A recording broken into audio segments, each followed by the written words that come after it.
Prenez la parole à tout de l'heure, en quelques secondes. Adidas, tu as la parole. J'aimerais savoir un peu, j'aimerais que l'Oustaz parle un peu de la prière de la nuit. Voilà, j'aimerais comprendre un peu comment faire, puis bon, tu vois, et puis les sens, et puis sur les bénéfices, si c'est possible. Faut dire, c'est pas la thématique. Pas la thématique. Le frère Adidas. Oui, Inch'Allah, comme ici, ici, on ne veut pas mélanger les choses, n'est-ce pas? Donc, quand on prend un thème, on aime vraiment qu'on reste dans ces thèmes-là. Le thème. Voilà. Mais si tu n'as pas suivi trop le thème, c'est pas grave. Tu n'es pas obligé de poser forcément des questions sur le thème. Il n'y a pas de souci. Tu laisses la place à une autre personne. D'accord, il n'y a pas de souci, il n'y a pas de souci. Merci bien. On est ensemble. Ok. Ouais, le frère Idriss, tu as la parole, hein.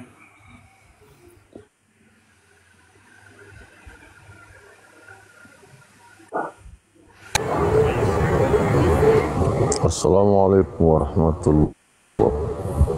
Wa alaikum salam wa rahmatullah wa barakatuh. Bon, s'il vous plaît, j'aimerais demander. Bon, la sourate numéro 9, quoi. Je suivais Pasteur Mena avec ses compagnons. Allô? Oui, on est là, on t'écoute. Hein.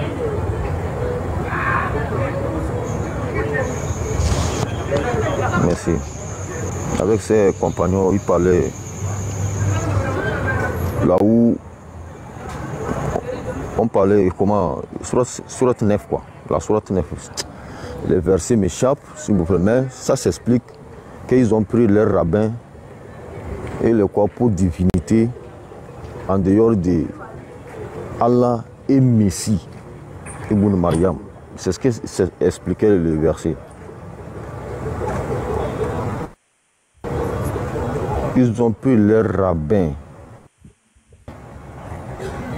et quoi là, en dehors de Allah et Messie comme divinité. Comme on a dit Allah et Messie là. Et ils ont considéré ça comme donc c'est Allah et Messie Ibn Maryam, ils sont la même chose. Ouais, S'il vous plaît. Idriss, faut t'écouter. Même si on ne peut pas m'expliquer ça aujourd'hui, comme m'explique ça plus tard dans des conditions normales. Ok, Idriss, faut te muter, Inch'Allah. J'ai compris un peu l'idée, n'est-ce pas? Et c'est une brèche que tu ouvres pour qu'ils puissent en même temps en profiter pour parler à tous les frères musulmans qui montent dans tous les lives pour aller faire des débats parce qu'ils sont devenus des savants. Et arrivés là-bas, maintenant, ils sont bloqués.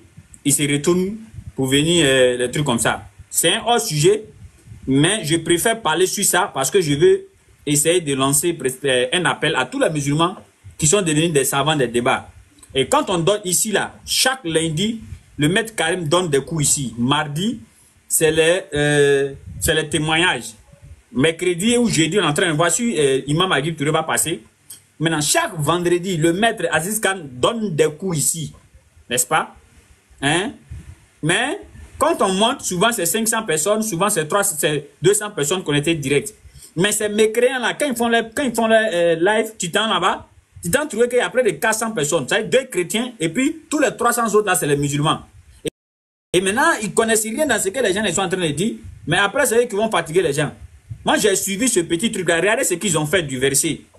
Donc, c'est mieux de venir apprendre où on donne l'enseignement. Regardez ce qu'ils ont fait du verset. Ils ont fait ceci. Ils ont pris leur rabbin et leur moine comme Seigneur en dehors d'Allah et le Messie. Tu vois? Ils ont pris leur rabbin et leur moine en dehors d'Allah et le Messie. Mais est-ce que c'est ce que le verset dit? Non. Le verset n'a jamais dit ils ont pris leur rabbin et leur moine en dehors d'Allah et le Messie. Non. Le verset dit ils ont pris leur rabbin et leur moine ainsi que le Messie, fils de Marie, comme Seigneur en dehors d'Allah Tu as vu? C'est pas les rabbins comme Seigneur en dehors d'Allah et le Messie, non. Bon, le musulman, il est monté. Le chrétien ment dans le verset. Et puis il suit le chrétien. Hein? Le chrétien ment. Le verset n'a pas dit ils ont adoré les gens en dehors d'Allah et Jésus. Non. Le verset dit ils ont adoré Jésus. Ou bien ils ont pris Jésus et les rabbins comme Seigneur en dehors d'Allah. Mais le chrétien, le mécréant, lui dit que non, c'est en dehors d'Allah et le Messie. Et puis le musulman, là, il est en train de défendre. C'est pourquoi j'ai dit que quand le maître, ils viennent donner des coups ici, normalement, vous devez être présent, en train de prendre les versets qu'ils donnent, en train de prendre les explications qu'ils donnent. Vous ne prenez pas. Maintenant, vous partez aussi dans leur live, les versets qu'ils donnent là. Vous ne lisez pas ça aussi. C'est grave, les frères. C'est grave et ça fait mal. Moi, je n'écoute même pas leur live ni rien. Et c'est en partageant, en commentant leur vidéo jusqu'à... C'est là ça arrive chez moi. Non, si ça dépend de moi là. Moi, je les appelle un face à face. Tant qu'ils ne sont pas un face à face, je m'en fous de leur live, je m'en fous de leur direct. Comment un musulman peut laisser un savant musulman, ou bien un connaisseur musulman, ou bien un oussage musulman, pour aller apprendre l'explication du verset coranique dans la bouche d'un chrétien? Alors que c'est ce que Allah a dit, Surat 49, verset 6. Surat 49, verset 6. Allah dit, oh vous qui avez cru, si un pervers vous apporte une nouvelle, voyez bien clair. Hein? Si un mécréant, un pervers t'envoie une nouvelle, il faut bien regarder. Mais le gars, il prend un verset, tu ne lis pas, tu ne vois pas, tu ne cherches même pas à savoir de quoi il s'agit, et puis tu essaies de répondre, tu essaies de défendre. Hein? Voilà les maîtres qui sont là, les oussards qui sont là, qui donnent un programme bien défini. Chaque vendredi, le maître Aziz Khan, il est avec nous ici. Chaque vendredi, de 20h jusqu'à 21h, 22h. Mais à peine même, tu vas voir, ici on a 725 partages. À peine même, tu vas voir 2000 partages, 3000 partages. Non, non, non, quand on donne enseignement sur aux musulmans, ça leur dit absolument rien. Mais ils sont se coincer là-bas, ils reviennent maintenant pour dire, je suis là quelque part. Mais tu es allé chercher quoi là-bas? Quand on donne la bonne compréhension, c'est pas dans le thème, j'ai voulu vraiment parler de ça, un temps soit plus quoi, le frère Idriss, Inch'Allah, et en passer la parole à une autre personne. Amadou Bari, tu as la parole. Merci, salam alaikum. Wa alaikum salam, Oussad Idriss, merci vraiment pour le message. Assalamu alaikum wa rahmatullahi wa barakatuh. Wa alaikum salam wa rahmatullahi wa barakatuh, Bari. Vraiment, je tenais à vous remercier tous, Amson Ba avec Oussaz Aziz Khan, et qu'Allah vous récompense et qu'Allah mette cela dans la balance de vos bonnes actions le jour de la résurrection, Inch'Allah. Et ma question que j'ai pour Oussaz Aziz Khan, c'est pour savoir cette science que Allah lui a facilitée, et est-ce qu'il y a une manière d'étudier, il y a un endroit où on peut étudier cette science, ou bien il y a une manière d'apprendre cette science? Et parce que pourquoi je dis cela, le cours nous aide beaucoup, du fait que nous sommes de base d'une formation de sciences, on a suivi une formation universitaire, sciences de la vie et de la terre. Donc en quelque sorte, tout ce que Oustaz dit nous ramène tout de suite tout ce qu'on nous a enseigné à peu près à l'université, mais sans les versets coraniques. Donc quand Oustaz explique ces sciences-là avec des versets coraniques à l'appui, Wallah, cela fortifie notre foi encore et cela nous donne la fierté d'être encore musulmans. Donc par rapport à ça, j'aimerais demander à Oustaz, est-ce que cette science, il y a un endroit où on peut étudier cette science, ou bien par quelle manière on peut étudier cette science, en même temps la science accompagnée de la religion? Voilà ma question à Oustaz. Jazakumullah khair wa barakallahu fikum. Wassalamu alaikum wa rahmatullahi wa barakatuh.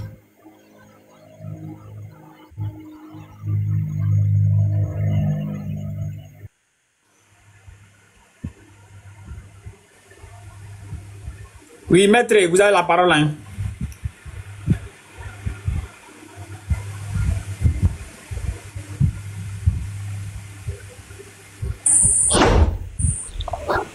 Qui est... Il y a un peu de bruit là, c'est où ça? C'est chez moi ou... C'est chez moi. C'est chez moi. Attends. Ah, ok. J'allais dire ma ana lastushi, ma arrafushi, ma indishi, ma afalushi. Ceux qui comprennent l'arabe, je suis en train de dire je ne connais rien, je ne vaux rien, je ne sais rien, je ne peux rien. C'est juste une information peut-être que j'ai reçue avant toi, ils sont en train de donner. Sinon, je suis un élève aussi, l'élève du Cheikh Maître Astonba. On est venu seulement donner le cours. Mais la chose, il faut être curieux au fait. Étant donné qu'on a une connaissance déjà académique, moi j'ai regardé, j'ai vu que le Coran n'est pas en débat avec un livre. Mais pour que les musulmans prouvent ça, c'est une manière de dire à tous les jeunes, n'est-ce pas, à la jeunesse islamique de se réveiller, quoi, avec la connaissance que Dieu vous a donnée. Il suffit de trouver, en fait, dans vos richesses. Ce sont des choses que vous connaissez déjà. Mais comme ce n'est pas en simultanéité avec les versets, vous pensez que vous ne connaissez pas. Avec cette connaissance, vous allez savoir qu'en réalité, le Coran n'est pas en débat avec un livre. Avec les débats qui sont un peu monotones et tout ça. Bon, je l'ai appris avec Maître Mété Mahmoud, parce que j'étais depuis il y a 2 décennies en train de parler de débats interreligieux avec ce que vous savez. Mais Maître m'a dit non, ce que tu es en train de faire peut avoir des limites. Parce qu'arriver d'un niveau, ça serait un peu la monotonie. Mais si tu ne donnes pas en fait une autre fenêtre pour montrer, parce que le Coran parle de beaucoup de choses. Combien de choses le Coran parle? Il y a plus de 700 et quelques versets qui parlent des sciences modernes. Et quand le Coran répète l'histoire de Jésus et puis Marie comme ça, souvent dans le Coran, c'est pour montrer la plaie que les Juifs ont laissée avant la venue de Mohamed. Donc ce n'est pas en fait récurrent dans le Coran comme ça. Mais Allah nous ramène chaque fois à la création, les cieux et la terre et tout ça, à l'embryologie, à l'orogonie, la cosmologie, n'est-ce pas? Et la pédologie, la dématographe, comme on a parlé aujourd'hui, la coplologie. Donc je l'ai appris avec Maître, je pense que ça fait presque une décennie. Mais d'abord, c'est la curiosité, parce qu'il te donne des pistes de réflexion. Parce que quand il prend les gens, c'est ceux qui ont peut-être mémorisé tout le Coran, qui sont partis à l'école, et bien sûr qui ont au moins la moitié du Coran. Parce que donc il te donne des cours, à force de te donner les cours, comme tu as déjà cette connaissance-là maintenant, tu peux faire un brassage avec les versets. Et maintenant, toi, tu essaies maintenant de te perfectionner en arabe, parce que les textes en arabe montrent que le Coran est en parfaite simultanéité avec les sciences, c'est-à-dire qu'il n'y a pas de versets anti-scientifiques. Donc je l'ai appris avec Maître, ce n'est pas un truc qui a été imaginé, mais il y a un effort aussi individuel qui revient à tout un chacun, quoi. C'est une science, ça s'apprend, mais comme chacun a son domaine. D'autres, ils aiment la charia, ils apprennent la charia. J'aime généralement parler des choses qui vont toucher moi, mon cœur et toucher le cœur des musulmans. Parce que quand tu dis que Dieu a créé le ciel, est-ce qu'ils vont te dire qu'il faut avoir une preuve? Si il te dit que le prophète a fait les 5 prières, tu vas me dire d'envoyer un hadith. C'est dans Bukhari et Muslim. Mais il te dit que c'est Dieu qui a créé le ciel et la terre. N'est-ce pas? C'est Dieu qui a fait bouger le soleil. Et en même temps, on te fait un verset où le Coran dit que c'est Allah, le soleil bouge. Automatiquement, mais si on a appris à l'école que, n'est-ce pas, de façon pragmatique que le soleil bouge, et le Coran dit que le soleil bouge, en réalité, on voit que le Coran est vrai. Est-ce que vous voyez? Donc, c'est nous, on doit faire un effort individuel, mais ça s'apprend. Il y a les livres sur les sciences modernes, il y a les livres sur l'histoire et tout ça, comme le Maurice Bucaille, Cheikh Samir, Abdallah, il y a beaucoup de livres. Bon, comme peut-être c'est pas d'autres, c'est pas leur domaine, donc d'autres ne tuent pas ça. Bon, c'est un domaine que j'ai beaucoup aimé, n'est-ce pas? Parce que je vais apprendre une chose. Si un orgueilleux parmi les non-musulmans vient faire un débat avec moi, c'est pour lui montrer que le Coran n'est pas au même niveau. On n'est pas au même niveau avec quelqu'un. Mais souvent quand je dis que Jésus, Allah a dit ici, lui doit dire que la Bible a dit ici. Donc c'est comme si c'est un débat Bible et puis le Coran n'est pas dans un débat avec quelqu'un. Donc je suis resté là, je dis, le Coran qui est venu, n'est-ce pas, par Jibril alayhi salam, il n'y a pas la main d'une autre personne dedans, il n'y a pas une main humaine dedans. Aujourd'hui quand on dit, Allah a dit dans la sourate, l'autre dit, Jean a dit, il dit, il te prend les hadiths de Jésus, ce sont les hadiths, hein. Il te prend les hadiths de Jésus et il confronte avec le Coran. Donc on a cette habitude de dire Coran et Bible puis Coran s'y tape. Le Coran n'a jamais été en débat avec un livre. Donc si on reste toujours sur ces genres de débats, on va croire que le Coran a dit, la Bible a dit. Non, il n'y a pas de débat avec le Coran. Donc il faut élever un peu le niveau. Il faut aller chercher des sciences du Coran qui sont déjà là. On n'a pas inventé. On va parler aujourd'hui de la dendrochronologie. Le Coran parle des arbres. En même temps, il parle d'écrire ses paroles. Parce que les arbres ici rentrent dans la datation. Il y a la carbone 12, la carbone 14. Les savants ont découvert que les arbres peuvent en fait détailler, mais donner l'histoire des événements. Donc on peut connaître l'histoire de la Terre, mais l'histoire d'un événement avec l'arbre, avec les sèmes, tout ça. Donc ça s'apprend, mais ça dépend du domaine de chacun, et puis bon, ça dépend aussi de la motivation, quoi, de chacun. C'est ce que je peux dire. Maître.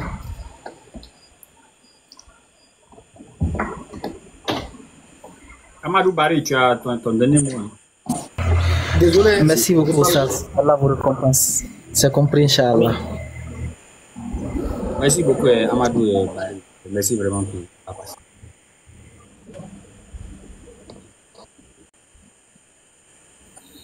Ouais, GTR, tu as la parole, non?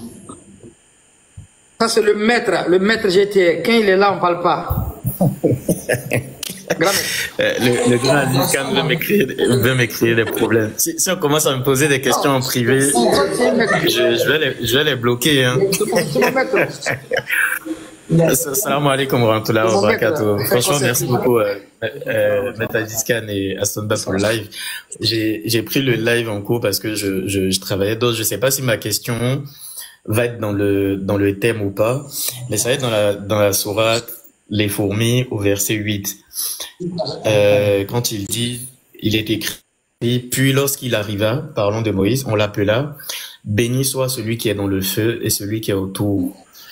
Et gloire à Allah, Seigneur de l'univers. Bon, j'ai lu un peu sur la question, j'aimerais savoir en fait, qui est appelé, qui est dans le feu, justement, dans ce passage-là. Bon, je résume rapidement les lectures que j'ai faites. Les propositions, en tout cas, de l'avis des savants, c'est que c'est une présence divine sous forme de manifestation, c'est-à-dire Dieu lui-même. Bon, il y a un deuxième avis d'un savant qui est un peu loin de moi aussi, c'est que c'est l'ange qui parle, qui transmet la parole divine. Donc, ce serait la voix de Dieu. Et la troisième proposition que j'ai pu lire, justement, c'est que ce serait Moïse lui-même. Donc, j'aimerais un peu en tout cas que le Cheikh Azizkan puisse m'édifier à ce niveau, parce que si on prend les trois avis en compte, c'est extrêmement compliqué d'avoir un avis définitif au fait. Donc peut-être qu'il y a quelque chose que j'ai manqué, tout ça. Donc j'ai d'autres questions, mais bon, je m'arrête là. Barakallahu fik. Merci Astonba et Oustaz Azizkan. Salam alaikum.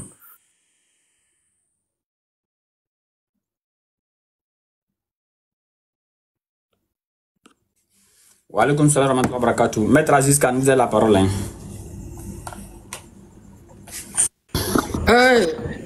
Le maître GTR, il vient de m'enseigner. Ce sont des choses qu'il ne sait même pas. Il a détaillé les trois savants là, moi, mais je ne connais même pas. Tu as vu, non? Oui. Ce qu'on a appris auprès des savants, normalement dans les tafsirs et tout ça, d'autres ont expliqué qu'en réalité, c'est un ange qui est porté d'une parole, comme tu as dit. Mais en tout cas, dans toutes tes explications, faut jamais les gens vont comprendre que c'est Dieu qui était dans le feu. Non. Là, parce que la manifestation existe dans la parole de Dieu, mais il n'y a jamais eu l'incarnation. C'est-à-dire la transmutation d'un corps dans un autre corps. Non. Dieu se manifeste, mais Dieu ne s'incarne pas. Ça va contredire tous les versets même de la Bible, même du Coran, de la Torah plutôt. Le Coran a un discours qui est au-dessus même du discours de la langue arabe. Vous savez que dans la langue arabe, il y a des choses qu'on dit. Quand tu rentres dans le Coran, les choses qu'Allah dit, ce n'est pas le même style. Très bien. Allah il dit Doraba, frapper. Le Coran, Doraba.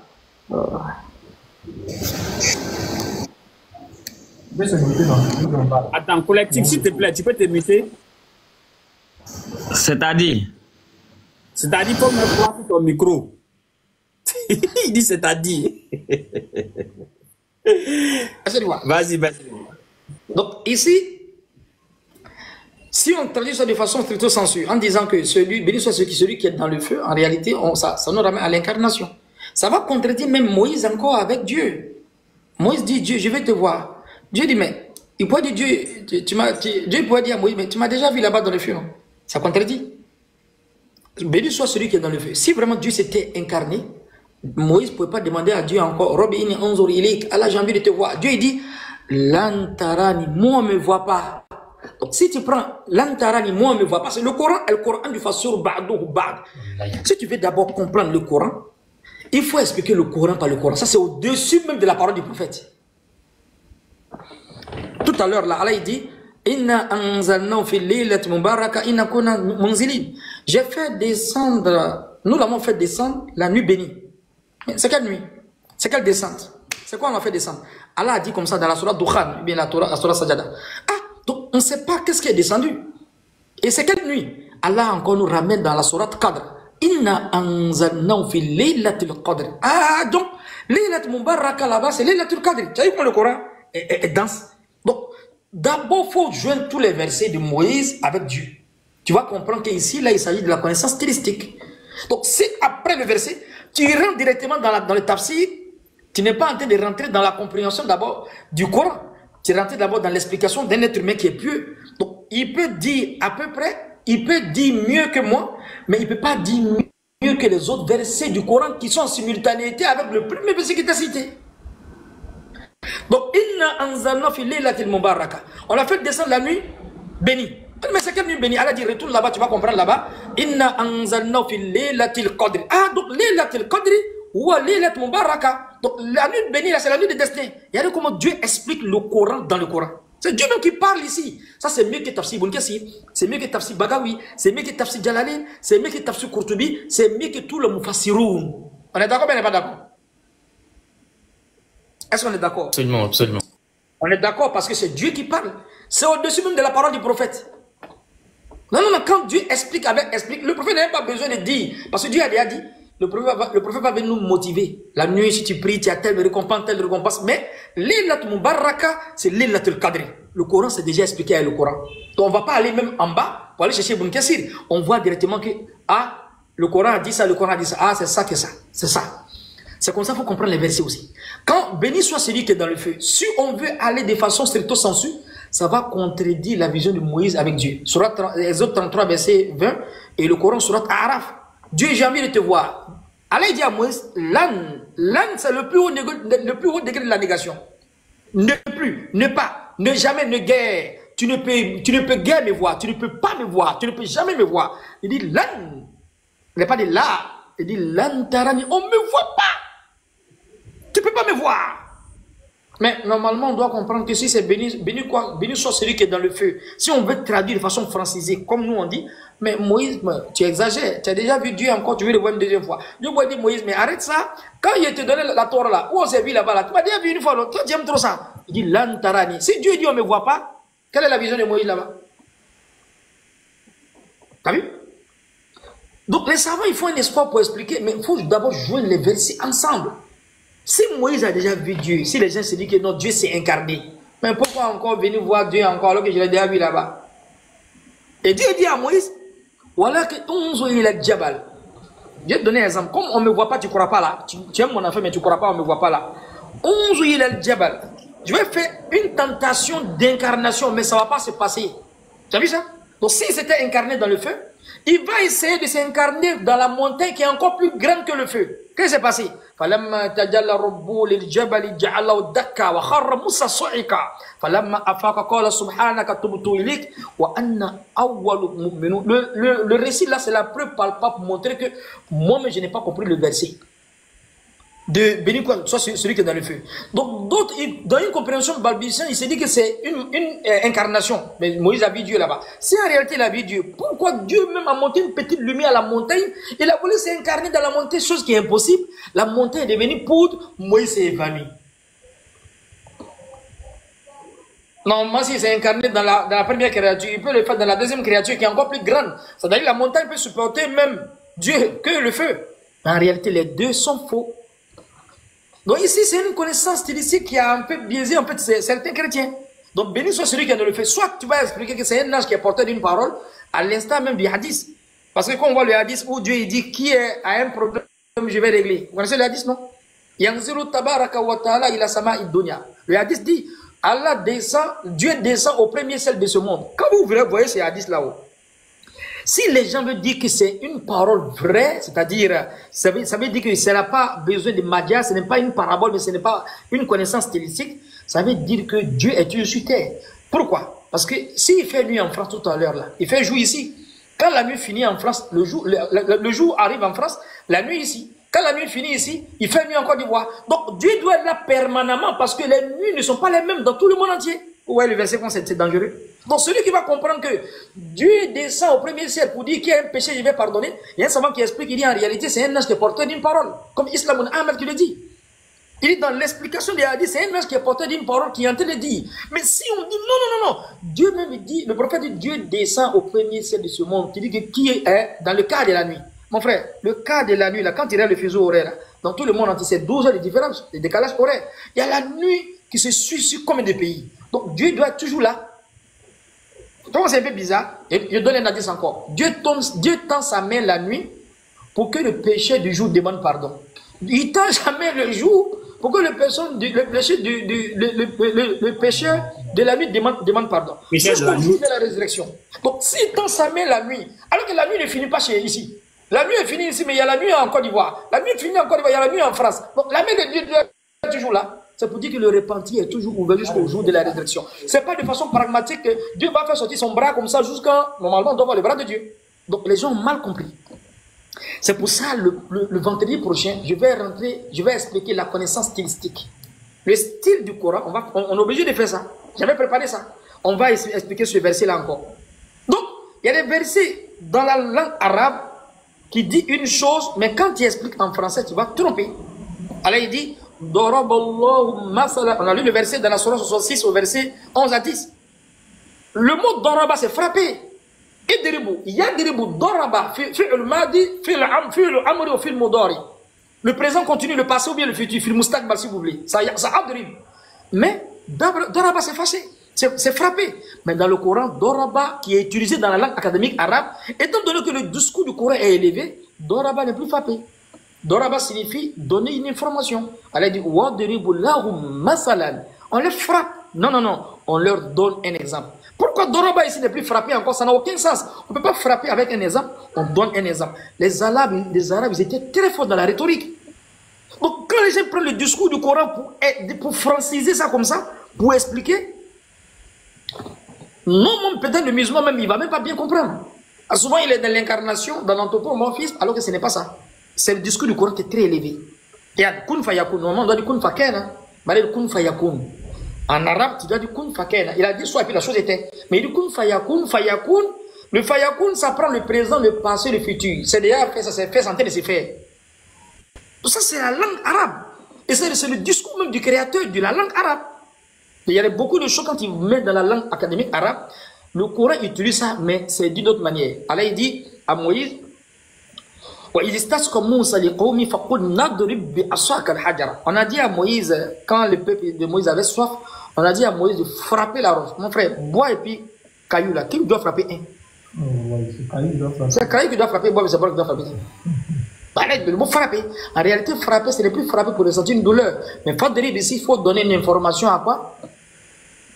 À quoi? À quoi on appelle ça? À la pierre. Et le même exemple encore, Dieu dit, Moïse n'a qu'à taper la mer, il n'a qu'à frapper la mer. On doit frapper la mer. On peut se donner une information pour que le miracle s'opère. Donc ça, c'est le discours du Coran. Donc, ils ont traduit ici, béni soit celui qui est dans le feu, de façon stricto sensu. Alors que non, si on dit c'est une incarnation, je ne contredis pas les tafsirs, mais le verset du Coran, Moïse dit, il veut voir Dieu. Comment on comprend?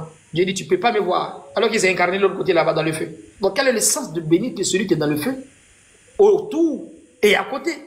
Si c'est Dieu, Moïse l'a déjà vu. Il parlait avec lui. Pourquoi dire encore Dieu, je vais te voir? Ça n'a aucun sens, le premier verset.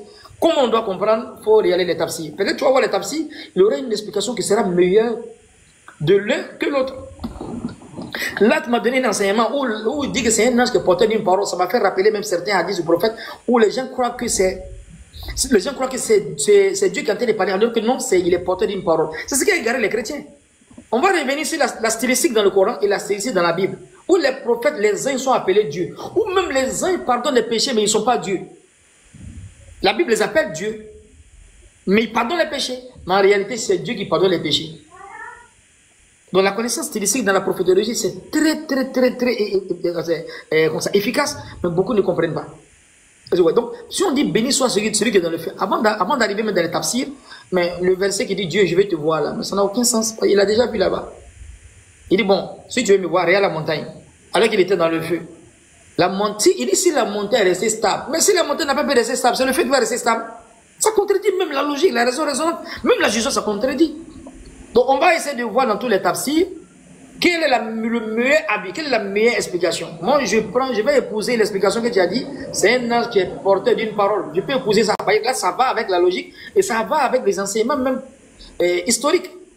Chaque fois, il y a des anges même qui ont été portés d'une parole dans la Bible comme dans les récits extra-coraniques. Mais ce n'est pas Dieu qui parlait de façon pragmatique. C'est ce que je peux dire. Barakallahu fik, Oustaz. Donc, je prends note. Et puis, je vais réserver mes autres questions vendredi prochain, Inch'Allah. Sinon, okay, Aston va me menacer. Donc, Aston, merci beaucoup. Barakallahu fik, salam alaikum. Je vais laisser la place à quelqu'un d'autre, Inch'Allah. Merci, Oustaz Aziz. La sœur Rukia, Inch'Allah. La sœur Rukia. On prend 2 questions à mettre et puis on va... Salam alaikum, Ramatoula. D'accord, 2 questions. Masha'Allah. Il est presque, il est déjà 0h11. Wa alaykum salam wa rahmatullah. Bon, je remercie le professeur Aziz Khan et puis Aston Ba. Moi, je ne vais pas poser des questions parce que quand je pose question, c'est comme si je ne crois pas. Bon, je ne vais pas parler de pour certains, quoi, pour les autres, parce que tout le monde vient ici pour s'acquérir une connaissance. Mais je dis que je crois tellement en l'islam, je crois tellement à la véracité de l'islam que venir poser des questions parce que j'ai vu des pasteurs, certains pasteurs dire des choses qui vont me branler ma foi là. Qu'Allah m'en préserve, qu'Allah nous en préserve. Je ne pose pas de questions, mais ce que je dis, ce que je veux dire, c'est d'exhorter. Si un pareil live là, ça dit que quand on est en train de prendre de l'enseignement, et puis certains viennent, ces gens-là viennent nous distraire en écrivant les commentaires là, pour nous distraire là. Laissons-les. S'ils sont fatigués, ils vont quitter le live. Prenons l'enseignement et puis prenons pour travailler avec. Parce que quand ils sont le professeur Aziz Khan est en train de donner les informations comme ça, c'est pas un débat en fait il est en train de faire, c'est pas pour dire qu'il est en train de débattre avec des pasteurs ou bien, et puis ils viennent nous mélanger. Parce que souvent, en les répondant, tu vas perdre ton fil de savoir en fait. Moi je vous dis, je prends toujours un cahier, un bic, pardon.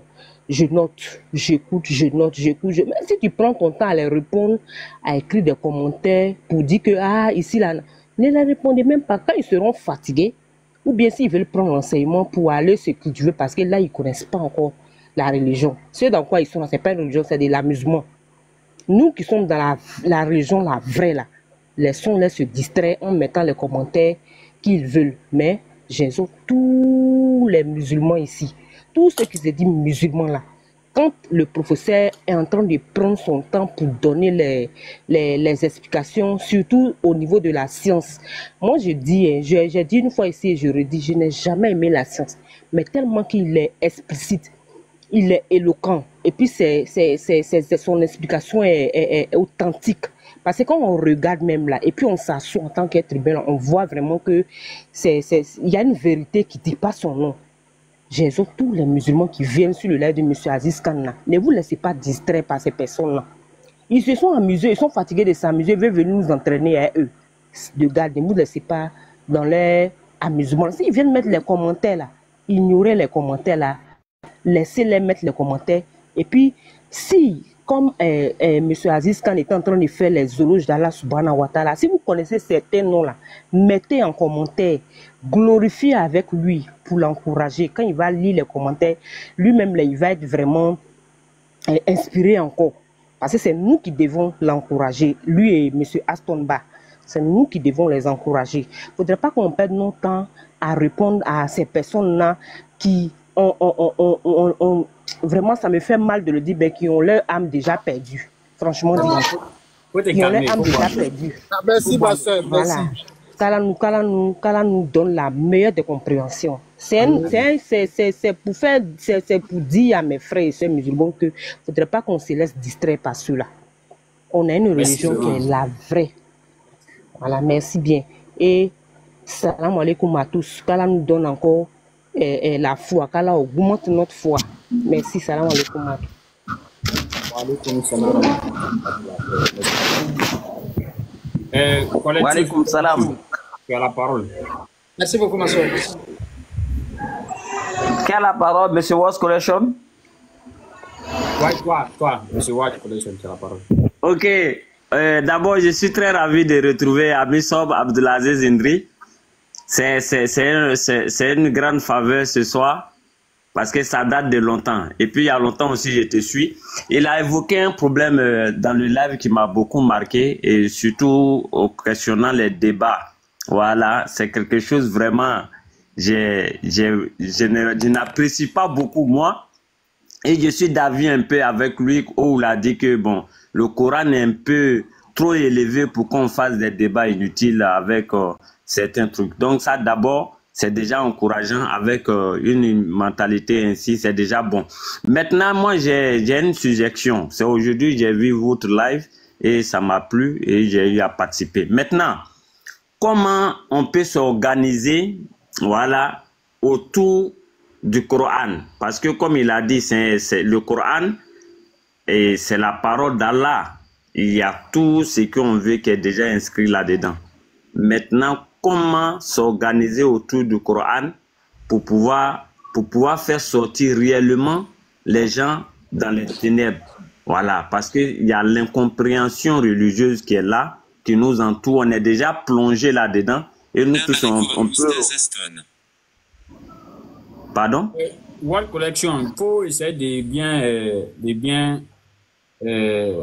je sais pas, il faut essayer de bien définir. Quand tu dis comment s'organiser autour du Coran, moi-même je ne comprends pas. Tu veux parler de quoi au juste? Ouais. J'ai pas cerné. Je dis, quand tu dis comment on va faire pour s'organiser autour du Coran, je veux comprendre. Tu veux parler de quoi au juste en réalité? Tu veux voilà, mais tu nous donnes des idées, par rapport à la formation, par rapport à une méthodologie qui va nous mettre à la hauteur. Voilà, c'est ça que je veux, à travers ces enseignements. Voilà, des thèmes qui vont parler de la formation, de l'insertion, ainsi aussi pour qu'on soit bien inséré dans la pratique religieuse. Voilà, c'est un peu ça quand il y a une organisation autour du Coran. Voilà, parce que aujourd'hui, on a l'impression que le Coran n'affecte pas, alors que c'est la réalité. Voilà, la véracité est là-dedans, mais elle en marge toujours. Voilà, elle en marge. Selon moi, ma compréhension, hein, c'est pas selon vous, votre compréhension, mais selon moi, ma vision. Voilà, c'est un peu ça. Voici un peu. Merci, World Collection. Ok, on est ensemble, Inch'Allah. Abdelaziz, c'est que si tu me vois, tu vas me reconnaître, Inch'Allah. Qu'Allah accepte Amisob. Amen. Oui, au fait, je voulais dire une chose. Merci pour ta question. Maître, si vous avez compris. Oui, non, au fait, la première des choses, je pense qu'il y a une incompréhension. Et je n'ai pas minimisé les débats, c'est-à-dire débat constructif. C'est pas le débat contre un orgueilleux qui ne veut pas comprendre. C'est-à-dire il est en face de la vérité, mais il fait son cœur comme un bol renversé. C'est pas ça. Il y a le panel de ADD, le panel de BAM, et puis l'exemple de Nordin Jama. Ils sont dans un endroit, ils prêchent. Après les prêches, il y a des questions qu'on pose. Là, ça devient un échange interactif. Ça, c'est pas un débat. Il pose question, le gars, il développe. Il pose question, il développe. Un. Ça, c'est comme ça les prophètes faisaient. Quand Moïse, il veut faire le débat avec Pharaon, il dit, Pharaon, on se donne rendez-vous le jour du quoi? Le jour du marché. Pourquoi Moïse fait exprès? Il fait exprès où il y a beaucoup d'hommes. Est-ce qu'il veut se montrer? Non. Pour qu'il y ait plus de gens qui sont touchés. Est-ce que oui? Alors si tout à l'heure, je vais faire un débat avec Hassan Ba, il dit que non, vraiment, comme tu es en train de parler comme ça, on se donne rendez-vous jeudi à commencer. Est-ce qu'il veut se montrer? Non. Là, on se voit face à face. Il aime faire ça beaucoup. Donc en prêchant, comme chaque fois il prêche, en prêchant maintenant il développe. Maintenant les questions viennent. Quand c'est questions comme ça, là c'est un échange interactif. Mais ce n'est pas un débat où le gars lui-même il est déjà apprêté, même chez lui-même là, il n'est pas d'accord, il va venir perdre ton temps pour ne rien. Est-ce que oui? Sinon, où on s'assoit, où il y a le groupe, où on vient prêcher chaque jeudi, chaque samedi pour d'autres, chaque vendredi, au moment où le gars commence à prêcher, il développe certains points, les gens sont autour, maintenant ils posent des questions. C'est enrichissant, l'autre il pose question, l'autre pose question. C'est là maintenant, les frères qui sont en train de prêcher, ils développent. Ça c'est la sunna des prophètes. Tout à l'heure, toi-même, tu sais que l'autre, il est orgueilleux, il est le plus grand orgueilleux. Tu l'as déjà classé. Il vient de demander débat à toi. Tu sais même le cataclysme qui va se passer dans le débat. C'est moi, je n'accepte pas parce qu'il est un orgueilleux. Pourquoi dans le Coran, quand Dieu il dit aux prophètes, il dit aux Juifs, où les gens commençaient à dire l'islam n'est pas vrai et ils étaient aussi dans les côtés. Allah dit, dis-leur, ils n'ont qu'à venir avec fakul abna nadu abna'ana wa abna'akum wa nisa'ana wa nisa'akum wa anfusana wa anfusakum summa nabtahil. C'est Dieu qui dit au prophète. Hein. D'abord, dis aux gens du livre de venir avec une parole commune et nous, on n'adore pas une créature sauf Allah. Après Allah il dit, s'ils ne croient pas, dis, viens avec tes filles, il vient avec les filles, viens avec tes enfants, tu viens avec toi-même, viens avec ton épouse et tout ça. Après maintenant, dites qu'Allah maudisse le menteur. Pourquoi Dieu il dit ça? Parce qu'ils sont orgueilleux, ils ne veulent pas comprendre. Dieu même n'a même pas dit de venir faire encore d'autres débats là-bas. Parce que ceux-là même, ce sont les gens qui ne veulent pas comprendre. Il faut savoir avec qui faire les débats. En dehors de ça, quand je prêche à commencer, je prêche comment on appelle ça, à Figayo, je prêche dans un endroit, il n'y a pas de problème, ils vont poser la question. C'est ça maintenant, tu vois les enseignements sortis. Moi, j'appelle pas ça un débat, j'appelle ça un enseignement. Parce que dès qu'ils posent question, le musulman le corrige avec la Bible, avec le Coran. Là, ça devient intéressant. Mais là, ici, Dieu dit au prophète dans la sourate Imran que Dieu maudisse le menteur. Pourquoi? Parce qu'en fait, ils exagèrent. Ils voient la vérité, ils rendent leur cœur comme un bol ramassé. Dieu dit, on n'a qu'à faire malédiction. Les juifs sont partis dire non, non, on ne maudit pas. On ne fait pas de malédiction. Pourquoi Dieu envoie les gens à la malédiction? Dieu a fait exprès. Parce que ce sont des gens, ils sont orgueilleux. Ils voient la vérité, ils viennent faire débat. Tu vas perdre ton temps à lui là. Au lieu de prendre 30 minutes pour enseigner ton frère musulman, c'est ce que je dis au fait. Ce n'est pas du tout inutile. C'est ce que je vais dire. Maintenant, comment se mettre autour du Coran et de la sunna du prophète et des hadiths du prophète? Eh bien, comment se mettre autour pour chercher une sécurité pour avoir une bonne formation? Parce qu'il faut être bien informé d'abord, avant de parler de formation. C'est-à-dire l'information, la formation et l'éducation. Si tu es mal informé, tu seras mal formé. Et si on est mal formé, on sera mal éduqué spirituellement. Donc ça dépend d'abord de l'information. Quelle information on reçoit? Alors que l'information du Coran n'est pas terminée. Et quand tu vois le Coran, tellement de thématiques, souvent quand tu viens faire même la thématique avec Aston, je ne sais même pas quel thème choisir. Il y a tellement de choses. C'est-à-dire si on prend l'histoire des prophètes même. Je voulais faire ça d'un groupe, il y a pris un an. L'histoire des prophètes, quel enseignement tirer de chaque prophète? Après les prophètes, quelles sont les mythologies, les mythes qu'ils ont mis sur le récit? C'est-à-dire ils ont vu le prophète, il y a le récit qui est clair, mais il y a une compréhension peut-être juive qui a influencé, qui a donné une autre explication qui n'a rien à voir avec l'explication qui est donnée par Allah lui-même dans le Coran. On peut faire ça aussi. Après, il y a quelque chose sur le Coran. Il y a les récits même des Corans qui n'ont rien à voir avec les récits même des prophètes. Bien que les récits du Coran aussi, c'est lié peut-être souvent même à des animaux, souvent même à des corbeaux qui enseignent, souvent même à des prophètes. Il y a que ce sur l'Ambiya, après il y a que ce sur le Coran, et j'ai une division avec que ce sur Hayawanat, c'est-à-dire l'histoire des animaux dans le Coran. Quel enseignement tiré des récits avec les peuples, avec les prophètes? Quel enseignement tiré avec les prophètes dans le Coran? Et quel enseignement tiré avec les animaux qui sont cités dans le Coran, où Dieu même parle même pas de certains prophètes? Il y a un livre ici qui parle des animaux qui sont expliqués dans le Coran avec les prophètes de Bakara à Nas. Il y a beaucoup de choses. Il y a beaucoup de thématiques. Et si on rentre encore dans les sciences du Coran, c'est-à-dire on est à l'ère aujourd'hui, à l'ère académique, à l'ère digitale et numérique, combien de fois le Coran clame devant toute la face du monde qui n'a pas besoin de mise à jour? C'est le Coran qui a dévancé la vérité.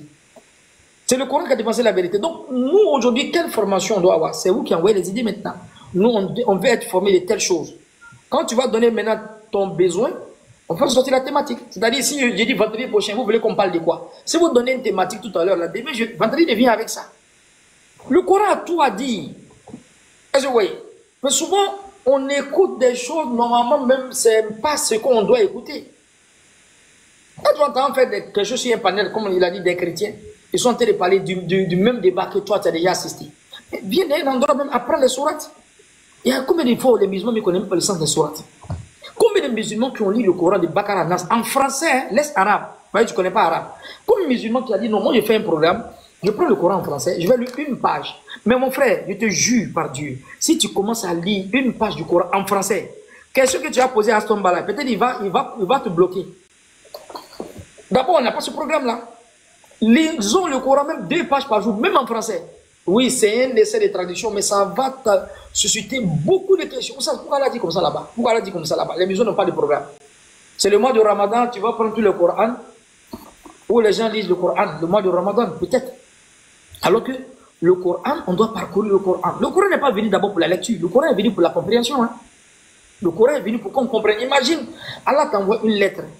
Ou bien ton grand-père, le grand-père t'envoie une lettre. Ou bien tu envoies une lettre à ton grand-père au village. D'abord, il ne comprend pas français. La lettre est venue en français. Il faut une personne qui parle français pour traduire peut-être en baoulé. La lettre vient. Le vieux, il voit la lettre en français. Même s'il peut lire le français, mais il ne comprend pas le français. S'il lit et puis il ne comprend pas, la quintessence de la lettre, là, il va comprendre ça comment? Quand il va pratiquer. Il y a combien de versions on a mémorisé, on ne connaît pas le sens. Ça, ce n'est pas un problème. Hein. J'ai mémorisé 12 Ama, j'ai mémorisé Sabi jusqu'à Nance. J'ai pris avec ça. Je suis conscient, ça fait 15 ans que je suis musulman. Mais ça fait 15 ans. Wallah, le sens des versets, je ne connais pas. Alam tara kayfa fa'ala rabbuka bi ashabil fil. Si on demande ça veut dire quoi? La seule phrase, il ne connaît pas. Mais il prie avec ça, ça fait 10 ans. C'est ça, là, il dit au prophète dans le Coran. Le Coran dit Ya Rabbi, le messager a dit au jour de la résurrection, oh mon Seigneur, ce peuple-là a pris le Coran comme une chose délaissée. Ça veut dire quoi? On n'a pas de programme même pour le Coran. Simple lecture, simple, laisse mémoriser là. Ce que tu connais depuis tu as mémorisé, ça fait depuis tu as 8 ans, tu as 10 ans, les 10 sourates là. Jusqu'à aujourd'hui, il est musulman, il est intellectuel, mais il ne connaît pas le sens. Mais il prie avec ça quand même. Il dit il est musulman. Il y a trop de programmes à faire, il y a trop de formations à faire. Maintenant, c'est vous qui donnez les idées. Et avec ces idées-là, peut-être notre maître Hassan Baba. En tout cas, moi, je suis open. Oui. Donc, si on veut parler même de lecture, de tajwid, tout ça, oui, mais la compréhension du Coran même. Il y a un verset du Coran où il dit n'approchez pas la prière quand vous êtes en état d'ivresse. C'est-à-dire, au moment où le verset de la boisson qui est venu par vagues successives n'était pas encore arrêté, le deuxième verset dit, le premier verset dit dans la boisson, il y a un mal, il y a beaucoup de bien. D'autres ont arrêté de boire. Pourquoi il a dit il y a un mal dedans? Après, le deuxième verset qui est venu, n'approchez pas la prière si vous êtes en état d'ivresse. Jusqu'à ce que vous compreniez ce que vous dites. Ah, donc quand l'homme est saoulé, quand il va rester les choses, en réalité, il ne sait pas ce qu'il est en train de dire. Donc le but de ne pas être saoulé, c'est de comprendre ce qu'on dit. Mais aujourd'hui, nous, on n'est pas saoulé. On est dans la prière, on prie, mais on ne comprend pas ce qu'on est en train de dire encore. Et ce n'est pas une forme d'ivresse encore. Ce n'est pas une forme d'ivresse. On est un peu saoulé, mais on n'est pas saoulé. Toi, tu es en train de lire le Coran, tu ne comprends pas le sens. Ça ne te choque même pas. Donc, de grâce, le premier effort qu'on fait, actuellement, vous tous, il y a le Coran qui est dans vos cœurs actuellement. Il y a 10 sourates, d'autres c'est 20 sourates. Je prends l'engagement, avant que l'année ne finisse, je dois connaître le sens. C'est-à-dire, si on dit, je dois être capable de dire en français. Ça, c'est un effort. Hein. Regardez les sourates que vous avez mémorisées là. Il faut regarder, tu connais combien de sens. À part Fatiha, peut-être on ne connaît rien. Ou bien, Koulou Allah Ad, Allah Somad, ou bien, Koul Falak et Pinance. À part les trois là. Mais, ou bien, Koul Yayo Kefirun. Mais si tu dis à quelqu'un, Wadouha, Waleliza Sadja, Ma Wa'ada Rabbuka, Omaka, c'est pas besoin de connaître arabe. Si tu lis même en français, tu vas connaître un peu le sens. C'est-à-dire, ça te ramène de quelle compréhension? Mais rien de tout ça, mon frère. On n'a pas ce programme-là. C'est un peu pitoyable, c'est malheureux. Mais alors qu'on aime Allah, on aime le prophète, mais on n'a pas de programme. Mais vous voyez un musulman qui est en train d'écouter des chansons en anglais, il pleure, il ne comprend pas le sens. On dit, ça veut dire quoi? Non, ça fait pleurer. Ça fait trop sciencé, mais il pleure. On dit ça. Ah, non, ça vraiment, Michael Jackson, Bob Marley, sa chanson là, c'était trop fort. On dit, ça veut dire quoi? Non, ça, en tout cas, ça fait pleurer, quoi. Mais il ne comprend pas, il pleure. Ça, c'est un sorcier. Ça, c'est la sorcellerie. Les frères, il faut qu'on se réveille. La jeunesse islamique, on doit se réveiller. Toi, tu écoutes Michael Jackson, tu pleures. Tu ne sais pas ce que ça veut dire, mais tu pleures. Bob Marley, tu pleures. Mais il faut comprendre le sens du Coran. Il ne comprend pas anglais, mais ça le touche. Mais il faut comprendre le sens du Coran un peu. Tu as vu? Donc, le premier effort qu'on fait actuellement, nous tous on est là actuellement, à partir d'aujourd'hui, tous les versets que j'ai mémorisés, je dois comprendre le sens. Mais mon frère, si tu ne comprends pas le sens de ce que tu es en train de dire, comment tu as te concentrer? Bon, tu es en train de lire un verset comme ça, là il dit, moi je sais ce que c'est en train de dire, je sais où je suis actuellement. C'est-à-dire, Allah est en train de parler du récit de Moïse avec comment on appelle ça, Khidr. Automatiquement, tu es plongé dans le récit. Un jour, je vais vous dire une chose, je lisais le Coran, en ce moment, je n'apprends pas que la langue arabe. J'avais mémorisé une sourate Sofat. Où Allah parle d'Ibrahim avec les idoles. Wallah, je suis en train de lire, mais je ne connais pas le sens. Wallah, je ne connaissais pas. C'était à Cocody. Je lisais dans une mosquée, mais il y a un Mauritanien qui dormait derrière moi. Les frères, je suis en train de lire, puis en train de rire. Tiens, moi, j'ai classé le gars, que le gars là, il n'a pas la foi. Déjà, il a fini à la foi jusqu'à. Et l'autre, il va me donner, même Boris, il va me donner ça. Il comprend, au fait. Mais le verset que je lisais, au fait, ça faisait rire. Pourquoi? Parce qu'Ibrahim était en débat avec les idolâtres. Je suis entendu le verset où Abraham a dit, dans la sourate Anbiya, la sourate des prophètes plutôt, À la sourate 21, Allah dit Faja'annahum duzazan illa kabira lahum. Il a commencé à couper les idoles, casser les idoles. Mais avant le verset là, Abraham dit ici ils vont là, je vais faire un présage, je vais casser les idoles là. J'ai commencé à lire le verset là, le gars me dit derrière. Il dit mais il a bloqué un peu. Déjà c'est moi ici hors jeu. Tu ne comprends pas? Je connais même pas ce qu'il est en train de dire. J'ai encore lu le verset là, il dit. Il a commencé à les diviser en pièces. Il a commencé à rire encore. Tout le gars, il dit, c'est mécréant ou bien. Tiens, c'est moi, il ne connaît rien. Le troisième verset, les gens sont venus dire à Abraham, qui a fait ça à notre divinité? Abraham demandait au plus grand. Le gars a commencé à rire encore derrière là-bas. Il regarde, il dit, c'est quel problème? Wallahi. Après, il y a un frère qui m'entend, il me dit, mais toi, tu ne comprends pas ce que tu as dit. Ce que tu lis, ça fait trop rire.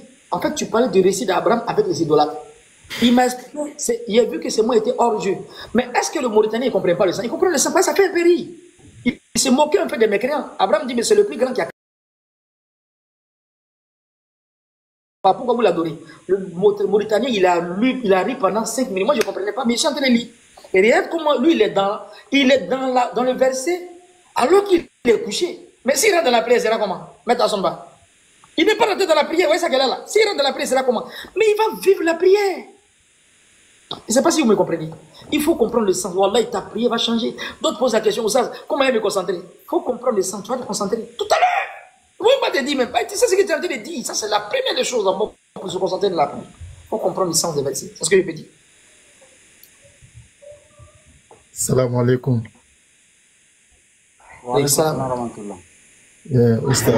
Oustaz, vraiment, salam alaikum. Je suis vraiment content de vous. Et mon cher Aston Ba, je suis toujours ces vidéos aussi qui m'inspirent beaucoup. Et par rapport à ce que vous avez mentionné de lire le Coran, vraiment c'est une guérison, c'est une guérison pour les croyants, vraiment. Parce que moi-même en anglais ici, en anglais ou en français, quand je lis le Coran, je ne sais pas comment est-ce que, alhamdulillah, Allah me donne certaines idées concernant de son livre, mais chaque fois que je lis un verset, des fois, ça donne une impression que des fois, je dis que si j'explique ça aux gens, la façon dont moi j'ai compris ce verset-là, les gens peut-être ils vont pas se concentrer dans la religion. Parce que des fois, quand je lis... Attends, je vais lire un verset, par exemple. Là, je te dis comment est-ce que moi, je comprends le verset. C'est dans la sourate 79, verset 18, par exemple. Quand Allah dit... va vers Pharaon... quand Allah dit à Moussa, alayhi salam, va vers Pharaon. Vraiment, il s'est rébellé. Ok. Donc, puis dis-lui, voudrais-tu te purifier? Subhanallah. Le verset là, hein, la façon dont moi j'ai compris le verset, c'est-à-dire,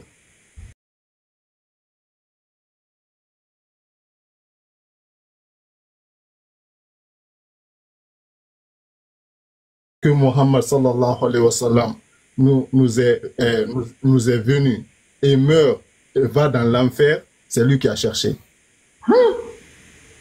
C'est comme ça, moi, j'ai compris le verset là. Attendez, hein, parce que, regarde, je suis pas allé dans le tafsir, mais la façon dont j'ai compris le verset là, c'est-à-dire, le pharaon, c'est qui? Tout le monde connaît le pharaon, c'est qui? Tout le monde connaît le pharaon, c'est qui? C'est l'un des mécréants les plus patentés. Voilà. Mais qu'est-ce que Allah a dit? Qu'est-ce que Allah a dit à Moussa vers Pharaon? Va vers lui. Il s'est rébellé. Mais dis-le s'il veut se purifier. Vous voyez le degré, comment Allah était prêt pour lui de le purifier. C'est-à-dire de le pardonner. Si Allah, voilà, ça c'est ma question maintenant qui est venue dans ma tête. Si Allah a dit ça à Pharaon, et qui, avec nous, nos péchés là, vouloir venir seulement vers ton Créateur et le demander pardon, est-ce qu'il y a un Dieu qui peut venir jeter son fils pour le tuer, comme ça, dans la nature, comme ça, pour le péché des gens. Mais regardez comment Allah a décrit le pardon, c'est-à-dire le degré de son pardon. S'il a voulu pardonner, comment dirais-je, Pharaon, Allahu Akbar. Donc c'est comme ça, moi je comprends le verset des fois, Alhamdulillah. Et puis il y a un autre verset, Allah dit, il faut te repentir, car je suis le plus grand pardonneur. Donc c'est lui qui t'a créé et il te dit, repens-toi. Donc il attend de venir vers lui seulement, de le demander pardon, et il va nous pardonner. Machallah, les frères, si tu peux essayer de comprendre comme les gens.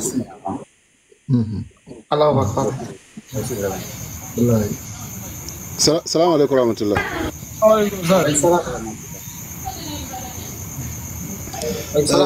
Oussaz Assomba et Oussaz Aziz Khan, vraiment c'est édifiant l'enseignement que vous nous donnez.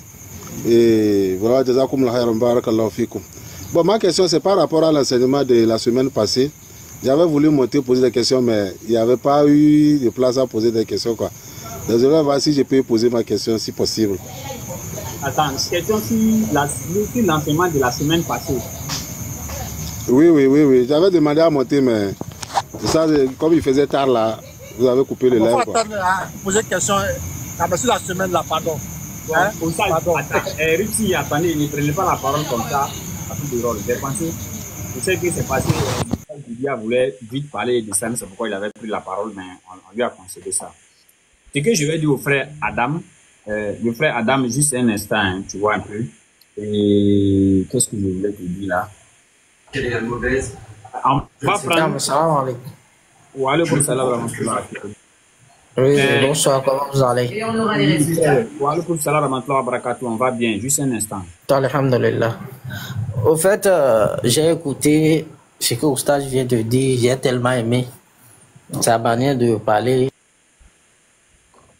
Le frère Adam, Inch'Allah, il dit au modérateur, s'il y a une place laissée, moi-même je vais faire monter les gens, Inch'Allah. Voilà. Donc, je disais comme ça à Adam, on va prendre ça comme une doléance. Moi-même je vais dire ça à Oustaz, vendredi prochain, n'est-ce pas? Pour noter ta question, vendredi prochain, là, si Oustaz veut commencer l'enseignement, peut-être tu vas poser la question, il répond à ça rapidement et puis il continue l'enseignement. On prend ça comme une doléance, quoi. Parce que faut pas, on va trop rentrer de sujet en sujet, quoi. Hein, le frère Adam. Barakallah, il n'y a pas de problème, ça va. Je vais m'abonner à toi. Tu m'écris en même temps. D'accord.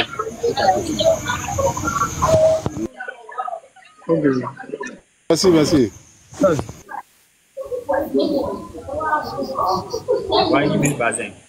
Ouais, grand Oussaz Assomba. Salam alaikum. Voilà, je voulais demander à Oustaz si il peut lire Surat 9, 31. Parce qu'aujourd'hui, j'ai entendu quelque chose en arabe, quoi. Et puis, il va nous traduire, si c'est possible. Le frère Ibé Bazin. Oui. Apparemment, tu es arrivé en retard. Moi, j'avais déjà expliqué le verset, Surat 9, verset 31. Ah, c'est que c'est bon. Voilà. Je l'ai expliqué ça. Ok, donc merci. Salam alaikum à vous. On fait un résumé, maître. Ouais, mais Oustaz, pardon, moi je voulais poser vite une question là. Salam alaikum. Salam alaikum. En fait, maître, comme tu avais dit deux questions, alors il y a une question qui a été posée, c'est la deuxième question là, je cherche seulement. Quand tu vois, il passe la parole. Voilà.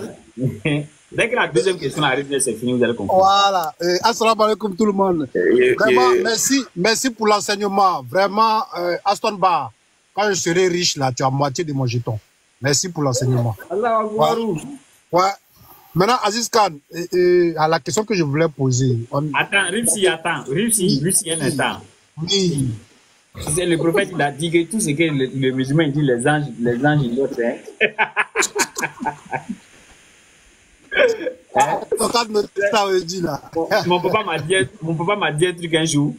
Mon papa dit, quand vous prêchez comme ça, ceux qui viennent vous écouter là, tellement que la foi monte, il y a un qui dit non, ça veut dire que où est-il ici, il a construit 2 immeubles pour Aston Bar. Quand il arrive à manger, il mange garba, la foi là descend, il dit Aston Bar n'a qu'à utiliser les gens.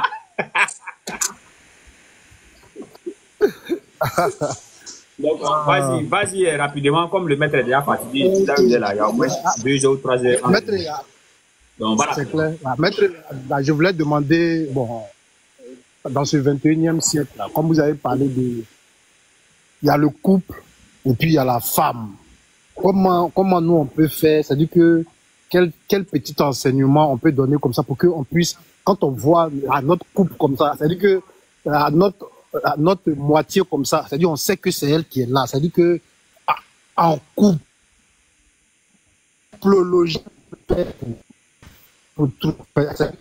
aujourd'hui, on voit les jolies filles, à nous c'est le physique, voilà, même si elle ne prie même pas bien, même on la prend, on la dépose, quelques années après, divorce. Les enfants sont là, ils souffrent. Donc comment on peut faire réellement pour que les jeunes puissent avoir vraiment voilà, les femmes vraiment en couple, quoi, vraiment. Merci. Oui, ça c'est une question encore qui doit nous ramener à une autre thématique. Allah il dit وَمِنْ آيَاتِ أَنْ خَلَقَ لَكُم مِّنْ أَنفُسِكُمْ أَزْوَاجًا لِتَسْكُنُوا إِلَيْهَا وَجَعَلَ بَيْنَكُم مَّوَدَّةً وَرَحْمَةً. T'as vu? Parmi ces signes, j'ai créé de vous vos couples pour que vous ayez la tranquillité auprès d'elle. Donc le but du mariage c'est d'être tranquille, c'est-à-dire d'avoir la stabilité. Donc, si on se marie alors qu'on n'a pas eu la stabilité, c'est-à-dire s'il y a attraction. Comment se fait l'attraction? Je n'ai pas détaillé, de 4 manières. L'attraction peut se faire avec la richesse. Quelqu'un il attire une femme avec la richesse. L'attraction se fait aussi avec la corpulence. Il est bien grand, la femme elle aime la personne qui est bien bâtie. L'attraction aussi se fait aussi de façon quoi? Avec peut-être la connaissance. La personne peut-être il est un grand ingénieur. La femme elle aime les gens qui sont intelligents, qui ont un niveau social très élevé. Et l'attraction aussi se fait aussi avec de façon mystique. Quelqu'un peut attirer une femme avec de façon mystique. Il va faire un médicament, il va aller voir un féticheur. Donc c'est voici les 4 manières d'attirer une femme. Mais celui qui a une foi, qui est en état de délabrement avancé, il utilise la 4e manière. Sinon, de façon naturelle, une personne, peut-être la personne est belle, la personne est riche, la personne est intelligente. Les femmes, elles aiment les 3 personnes là. Tu vas voir, dans les 3 là, ça cause une chose qu'elle accepte le mariage. Maintenant, dans le mariage, il faut qu'on soit en couple. C'est-à-dire ton âme sœur. Quand c'est à moitié, vous souffrez ensemble, vous faites tout ensemble, vous êtes toujours ensemble. La galère, ça va te dire, il y a femme de galère et puis il y a femme dans la galère. La femme de galère, c'est ta femme qui est ton couple. Il y a la femme dans la galère et puis il y a la femme de galère, ça fait 2. Femme de galère, femme dans la galère, ça fait 2. Donc ton couple, au fait, c'est ton âme sœur. C'est ça qui fait la beauté même du mariage. Parce que tant que c'est ton âme sœur... Maître, vous n'avez pas continué comme ça. Attendez, maître, femme de galère, femme dans la galère, il faudrait que vous détaillez ça rapidement avant de continuer. Les gens, ils sont là, on donne une information quand ils ne font pas attention. En fait, la femme dans la galère, c'est-à-dire, vous n'étiez pas, vous n'étiez pas en couple, c'est-à-dire, le fait qu'il y avait un déficit, il n'y avait pas l'argent, son comportement avec toi n'était pas bien. Alors que vous êtes mariés, c'était bon. Il y avait le rang social, il y avait l'argent, c'était bon. Le gars, il quitte, il perd son travail. La considération n'est pas la même. 2 ans après, la femme, elle le minimise, elle sort quand elle veut, elle rentre quand elle veut. Elle est toujours là. Parce que d'un moment à l'autre encore, l'argent peut venir. Il peut encore avoir une ouverture. Mais elle ne donne plus son droit. C'est-à-dire qu'il n'a plus de valeur parce que le niveau social qu'il avait au moment, il n'a plus encore. Donc le gars, il souffre dans ça, le manque de respect, tout ça. Après, il devient riche. Maintenant, quand il veut prendre notre femme, elle dit non, moi, j'étais ta femme de galère. Non, tu étais la femme dans la galère, tu n'étais pas la femme de galère. Tu étais là dans la galère, mais en réalité, tu n'étais pas là. Tu ne m'as pas obéi comme de la manière, j'étais, en fait, j'avais les biens. Mais comme il y a un déficit, j'avais plus encore d'argent, il était minimisé, tu sors quand tu veux, peut-être mais tu peux sortir avec d'autres personnes, tu ne me considères plus. Parce que tu gagnes un peu au dehors. Soit peut-être tu fais l'adultère, tout ça. Mais tu es là, parce que tu as 2 enfants avec moi. Tu tournes. Fou, maintenant, viens, maintenant, il y a eu ouverture encore. Dis non, moi, j'étais avec toi, je ne suis pas d'accord avec toi. Ça, c'est pas la femme de galère, ça, c'est la femme dans la galère. La femme de galère, elle est avec toi, elle te supporte, vous faites tout ensemble, vous avez gouré ensemble. C'est ça qui est ton âme sœur, en fait. Donc Allah il dit wa min ayati, ça qui est beau, parmi ces signes, an khalaqa lakum min anfusikum azwaj. J'ai créé vos couples, c'est-à-dire ton âme sœur. Quand tu la rencontres, vous passez même dans la galère, vous passez dans le désert là avec toi. Là, il y a les 3 choses qui surviennent. L'attraction, ça ne suffit pas. Vous vous complétez. Pour le meilleur, pour le pire, vous êtes stable. Il y a bonheur, il y a malheur. Combien de gens qui ont, nos parents, nos mamans, comme ils étaient avec nos papas dans la galère, un peu. Souvent, ça ne va pas chez le vieux. Tu sens même pas ça même chez le vieux. La maman gère à côté. Elle se cache. Comment l'enfant ne va pas devenir bien? Donc, quand il regarde nos mamans, comment on vivait, il y a des comment? Il n'y avait pas de gaz, hein. Elle va préparer avec du bois fagot, fumer les rangs dans ses yeux. Le vieux, mais souvent, il n'a rien. La vieille est calée. Une bonne maman, elle gère le vieux. Elle vend, elle va donner à côté, elle cache. Le vieux donne pour pas devant tout le monde, c'est elle qui donne. Personne ne sait. C'est ça que le couple. Vous vous complétez. Toi, c'est elle, elle, c'est toi. Donc, à toi de voir. Bon, aujourd'hui, les gens rentrent dans la sexologie, ils rentrent la femme, peut-être elle est belle, il n'y a pas de soucis. Non, il y a la femme, la bonne femme. Elle peut être féconde. Mais la bonne femme, il faut la chercher. Mais souvent aussi, d'autres ils font droit, mettre à son bas. Ils disent non, que Dieu n'a qu'à me donner une femme qui est Fatima. On dit, mais pour avoir Fatima, toi aussi, il faut être Ali aussi. Hein. Toi, tu viens marier Fatima, mais toi, tu n'as pas le comportement d'Ali. Les bons hommes aux bonnes femmes, les mauvais hommes aux mauvaises femmes. C'est-à-dire, donc, il faut d'abord avoir une valeur spirituelle, il faut avoir un bon comportement. Toi-même, tu vas voir, là, va tirer ton couple, vous allez vous comprendre. Attraction. Il peut y avoir attraction au monde du mariage, tout le monde est content. Il n'y a pas complémentarité. Vous ne vous complétez pas. Vous ne vous entendez pas. Parce que l'autre ne veut pas se soumettre. Elle n'est pas obéissante. Après, il n'y a pas de stabilité. Et quand il n'y a pas de stabilité, il n'y a pas de complémentarité. Il y a attraction, vous êtes toujours ensemble, les gens vous voient. Après, il aura quoi? Il aura scission ou bien il aura quoi? Il aura divorce. Ça c'est pas ton couple, au fait. Le couple, c'est jusqu'à la mort. Tu ne peux pas avoir ton couple et puis divorcer. C'est pas possible. Maintenant, quand tu as ton couple, il peut y avoir des chamaillements, vous pouvez vous chamailler, vous pouvez avoir des discussions, tout ça. C'est ça que ton couple. Vous discutez, vous êtes toujours ensemble. C'est ça que le couple, au fait. Allah dit, Allah parle de couple, Allah parle pas de femme d'eux. Et elle dit Noé, la femme de Noé, la femme de Lot. Mais c'est pas un couple. Même s'ils sont devant les gens, ils montrent que ça va, en réalité, ils ne vivent pas bien. Il faut qu'on ait des couples, qu'Allah donne un bon couple.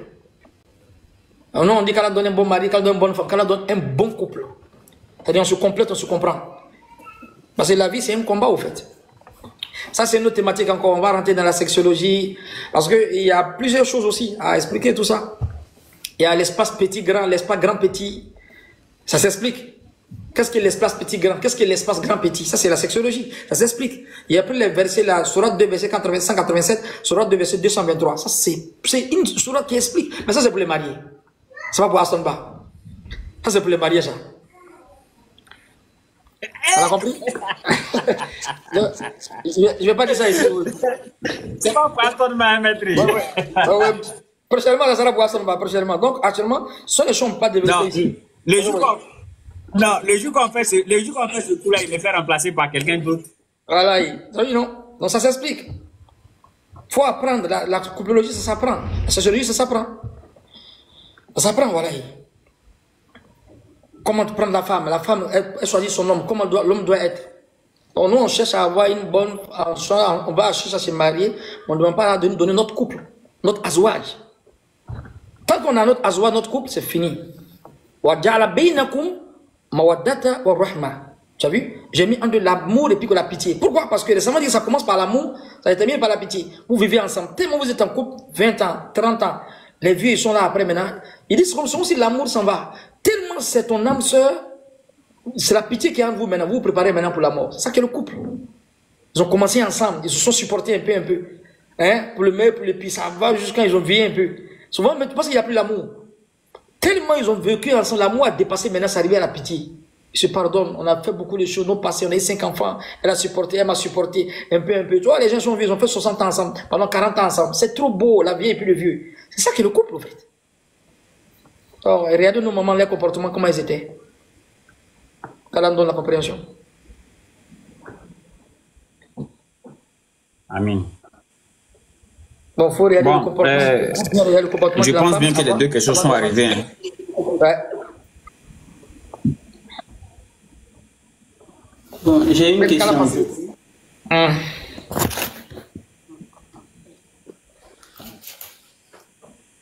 Hassan, je peux poser rapidement ma question? La dernière, Inch'Allah. Bon, Ritsi a déjà parlé. Bon, d'abord, Assalamu alaikum wa rahmatullahi wa barakatuh. Salam. Kiberi a déjà parlé, non? Donc, lui aussi va descendre. Ouais, Kantara, vas-y. Voilà, comme je disais, assalamu alaikum wa rahmatullahi wa barakatuh. Salam. Malheureusement, je n'ai pas pu suivre tout votre débat. J'étais là au début, mais bon, j'ai un autre programme, je suis revenu dans la série questions. Ma question porte sur deux versets du Coran que je n'ai pas bien compris. Par exemple, quand on prend la sourate Kafir, le verset 7, on dit ceux, entre parenthèses, les anges qui portent le trône et ceux qui l'entourent célèbrent les louanges de leur Seigneur, croient en lui et implorent pour ceux qui croient. Seigneur, tu embrasses toutes choses de ta miséricorde et de ta science. Pardonne donc à ceux qui se répandent et suivent ton chemin et protège-les du châtiment de l'enfer. Donc là, ma question, ça porte sur le début.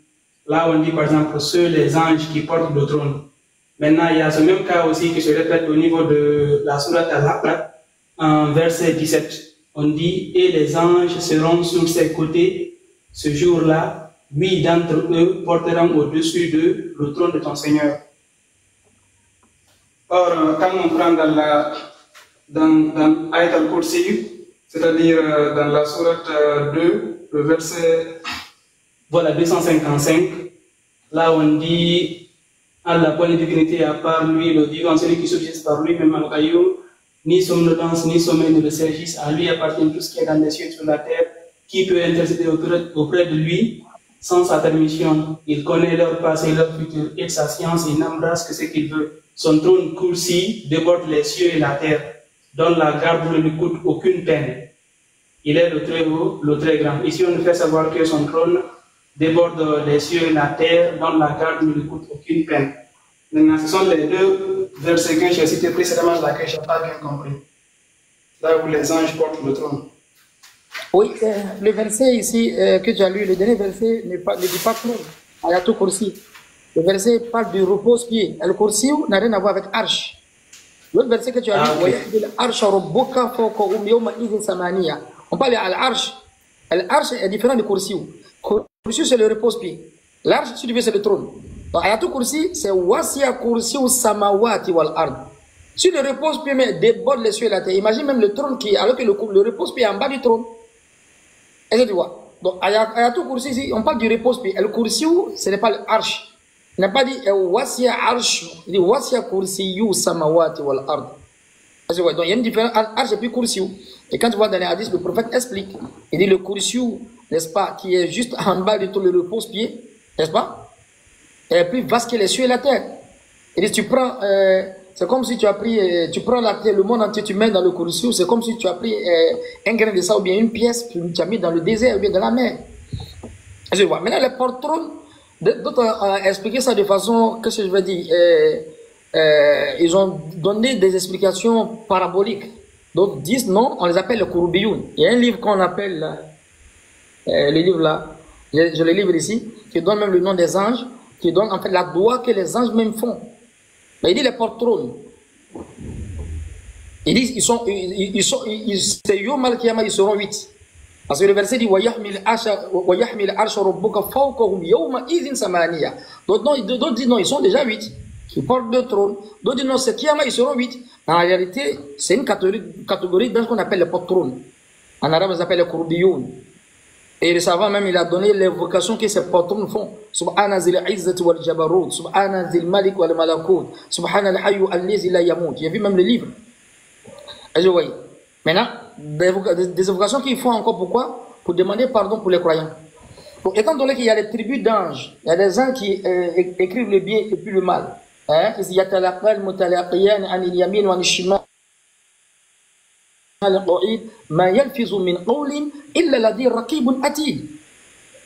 te parle aussi des anges en fait qui donnent le risque. On te parle des anges encore qui font quoi? Les anges de l'enfer, les anges du paradis. وَسِيقَ الَّذِينَ كَفَرُوا إِلَى جَهَنَّمَ زُمَرًا حَتَّى إِذَا جَاءُوهَا فُتِحَتْ أَبْوَابُهَا وَقَالَ لَهُمْ خَزَنَتُهَا أَلَمْ يَأْتِكُمْ. Ce sont les anges de l'enfer. Les gens du paradis aussi vont dire Assalamu alaikum tibtum fadkhulu wa khalidin. Dans le Saman, il y a beaucoup de catégories, mais beaucoup de tribus d'anges. Des anges qui envoient la pluie, des anges qui administrent d'autres affaires, des anges qui accompagnent l'ange de la mort, des anges qui accompagnent pour le risque, les anges qui portent le vent. Ils sont dans chaque fonction. Les anges de l'enfer qui souffrent l'enfer, les anges du paradis et tout ça. Donc, il les porte, c'est une autre tribu d'anges, on les appelle les Korobéoun. C'est ce que j'ai appris. S'ils sont 8, eh bien, Kiyama, ils seront 8, mais en réalité, c'est une tribu d'anges. Maintenant, comment ils portent le trône, là, je ne sais pas. Voilà, c'est la partie là, moi aussi, qui me fait un peu défaut. Parce que j'ai même essayé de regarder les tafsirs, mais je n'ai pas bien compris, quoi. Oui, parce qu'il y a une diversion. Quand moi, j'ai regardé les tafsirs expliqués aux savants aussi. D'autres disent, non, il ne faut pas comprendre ça de façon, qu'on appelle ça, de façon physique, parce qu'Allah n'est pas physique. Quand on parle de trône, tu imagines un roi qui est sur un trône, dont Allah est dessus de son trône. Non, mais le trône est venu trouver Allah. Entre le trône et puis Allah qui a créé qui? Le trône n'est plus le porteur du trône, c'est Allah qui les porte tous. Parce qu'il y a même une explication qui dit, il y a 4 anges qui attrapent le trône, mais les pieds ne touchent pas la terre. En réalité, il ne faut rien. Il y a 4 anges, les pieds touchent la terre, mais les mains ne touchent pas le trône. Ils sont là comme ça. Donc, si quelqu'un doit soulever quelque chose, normalement, il doit avoir un appui et puis il doit pousser. Si les mains touchent le trône et puis les pieds ne touchent pas à terre, et si les 4 aussi, les pieds touchent à terre et les mains ne touchent pas le trône, en réalité, qui porte? Le trône et puis le porteur du trône, c'est Allah qui les porte tous. Et je pense qu'Imam Malik a expliqué ça bien. Quel savant là? Al-istiwa ma'aloum, wal-kayfiyat majhoul, wa su'alu anhu bida wa imanu bi wajib. Al-istiwa ma'aloum, la manière est connue. La manière le fait qu'on dit Allah s'est établi sur son trône, la manière est connue. Wal-kayfiyat majhoul. L'istiwa ma'aloum, c'est-à-dire l'istiwa est connu. La manière est inconnue. Wa su'alu anhu bida. Il est demandé sur ça, c'est vraiment une innovation. Wa imanu bi wajib, croire que Dieu s'est établi sur son trône, en réalité, c'est obligé pour nous de croire. Mais en réalité, c'est le corps qui s'assoit. Comment ils ont expliqué ça? Il y a tellement de débats dessus. Mais en réalité, les porte-trônes, ce sont des anges, n'est-ce pas? Qui portent le trône, mais qui vont porter le trône, qui sont à côté de, si vous voulez, la présence divine. Mais c'est une autre catégorie d'anges. C'est ce qu'on a appris. En tout cas, il faut fouiller entre les tafsirs, tu vas voir la parole la plus pertinente et la plus percutante. C'est ce que je peux dire, quoi. D'accord. Il n'y a pas de souci. Merci beaucoup pour la réponse. Merci, j'apprécie. Et ce que vous disiez aussi tout à l'heure, là, avant qu'il faut lire le Coran, comprendre, c'est une bonne chose, parce que moi-même, ça m'aide beaucoup. Il y a beaucoup de versets aussi, quand on se pose des questions, ça nous remonte le moral, ça nous enseigne beaucoup, quoi. La compréhension, elle est tellement importante. Je prends un exemple. Chez nous, par exemple, la plupart des gens, ils mémorisent le Coran, mais ils n'ont pas... C'est après avoir fini de mémoriser tout le Coran, on leur dit maintenant de faire le mot qu'on utilise là, j'ai oublié le mot. Mais c'est après maintenant d'avoir fini de mémoriser le Coran, on leur donne la signification, quoi. Donc après déjà avoir fini de mémoriser le Coran. Oui, ben ça c'est bon, ça c'est bon. Quand les enfants à 8 ans, 9 ans, ils mémorisent le Coran, les savants ils disent ihfaz. Wallah ou la tafham, ça tafham. Mémorise. Si tu ne comprends pas, tu vas comprendre. Parce que si l'enfant a déjà le Coran dans la tête, il ne va pas encore se déplacer pour le couvrir. Maintenant, il reste maintenant le tarjama, c'est-à-dire l'explication, ou bien la traduction. Ça, c'est bon. Mais il faut mettre le Coran d'abord sur toi. Mais après, tu as mémorisé maintenant. Maintenant, tu cherches à connaître l'explication. Bon, c'est bon de mémoriser parce que le seul livre, la seule communauté qui mémorise son livre, ce sont les musulmans. Et ça, c'est un bonheur, c'est une grâce qu'Allah a fait la Oumma du prophète. Donc, mémorise, s'il peut mémoriser, mais ne reste pas là. Cherche encore à comprendre, même à étudier les tafsirs. Voilà, il facilite. Non, merci beaucoup pour l'enseignement. Merci pour vous aussi. Salam alaikum. Et vraiment.